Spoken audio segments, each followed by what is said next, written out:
अनोखा दहेज। नेहा और प्रणय मानो एक दूजे के लिए ही बने थे। कॉलेज में जन्मा प्रेम अब विवाह की दहलीज पर आ पहुंचा था। दोनों पक्ष धूमधाम से तैयारी में जुट गए।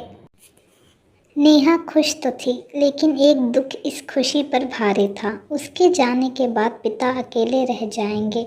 माँ तो उसके बचपन में ही स्वर्ग सिधार गई थी और कोई भाई बहन भी ना थे।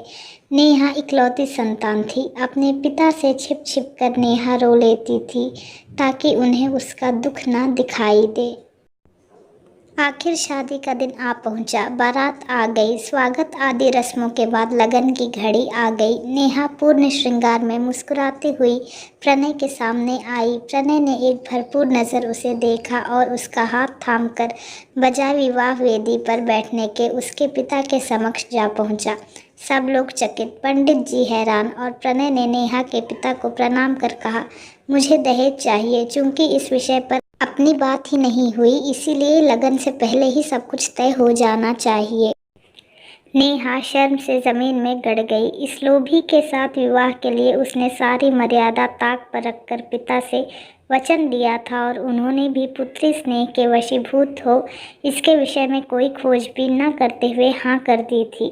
हे भगवान, कितनी बड़ी भूल हो गई। नेहा के भय से कांपते मन तभी प्रणय का ये स्वर सुना, पापा मुझे दहेज में आप चाहिए ताकि नेहा कोई दुख लेकर मेरे साथ ना जाए और मेरा परिवार अपनी पूर्णता पा सके।